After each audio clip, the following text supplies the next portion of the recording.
In Yiddish we have the word Herren, which means to hear, der Herren, which means to realize. And it's the hearing, the realization. But I want to say something else about all this spiritual stuff. Sometimes people come and they tell me about what they do in meditation and so on. And I feel that they're putting themselves into a kind of bubble, separating out from everything around them, but not doing this in the presence of God. That sense that into my awareness, into my mind, that I'm transparent to be seen by God, that's also important. That if I don't see myself in the view of God, then whatever I'm going to do is still going to be ego-enhancing and not that which has to do with spirit. So I feel that's another very important part. So you might say there is hearing and being seen.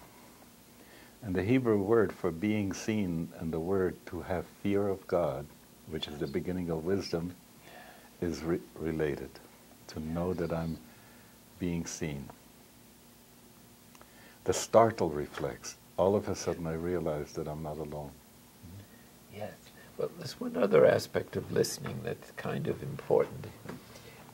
And it's suggested in St. John's of the Cross's description of contemplation, in which he says contemplation is total receptivity. Well, in listening, what are you doing? Nothing.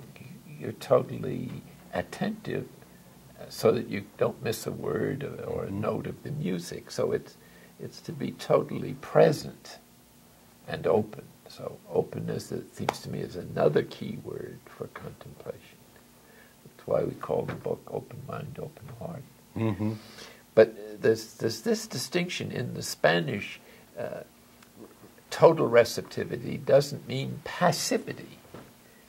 It means an attitude of welcoming receptivity, which is quite a difference. So it's like a little bird in the spring who's waiting to get the worm from mother. The bird is practically 50% beak, so the mouth is wide open. So it's the opening of the spiritual will, the mouth of the soul, to receive the whole of the message, which is basically, in God's case, the gift of the divine nature itself through grace.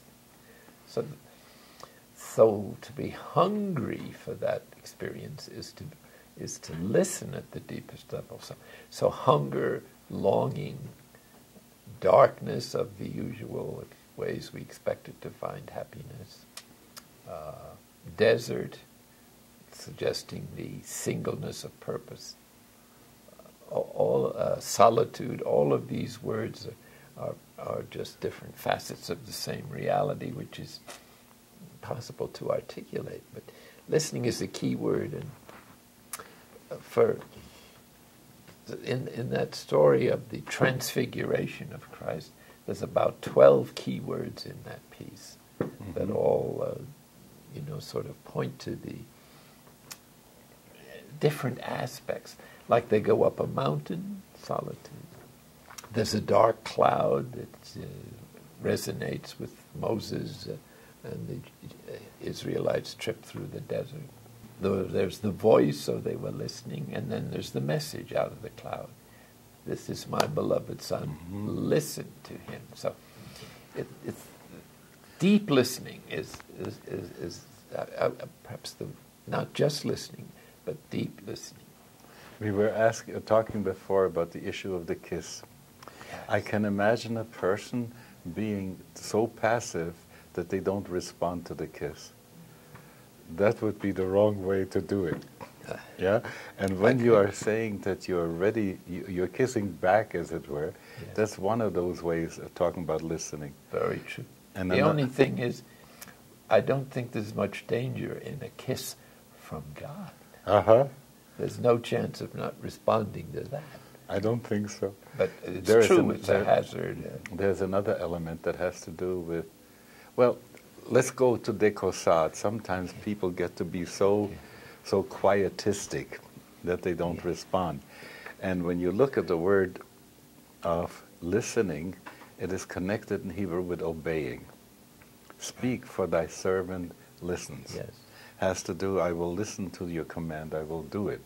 A willingness not only to receive what comes, but to act on that. I think that's the word. I can see that that's your preoccupation with this issue of listening and some of the other issues. You want to make sure there's some response that couldn't be more accurate and important to consideration. So that's why in the centering prayer practice we don't only recommend having the intention of being open to God, but to consent, which is to put it into practice by appropriate sitting there and directing one's attention to the divine presence. And all that represents those four worlds and the four interpretations that you find of Bible, beginning with the simple and the allegorical. The interconnectedness of everything is what science is discovering, which is basic instinct or insight of the mystics. There's this wonderful sentence that says, still in old age, they will be as juicy in the courts of the Lord, like a palm tree or like a cedar in Lebanon. I see. So may this be our blessing, that we will see good yet to happen in the world, that all the concerns we have at this time, that God will send down blessing for good government and bring us closer to a messianic age. Yes. I receive your blessing. Okay. May the Spirit of God pour His love into your heart and mind and spirit, and fill you with the wisdom to bring that love to the elderly, as you're doing in your wonderful ministry for the aging, and to continue to inspire young rabbis with the mystical tradition of the Bible and the Jewish religion. And may He grant you many more years, and especially the ultimate transformation into perfect love. Amen. Amen. Amen. Okay. That was worth the whole business.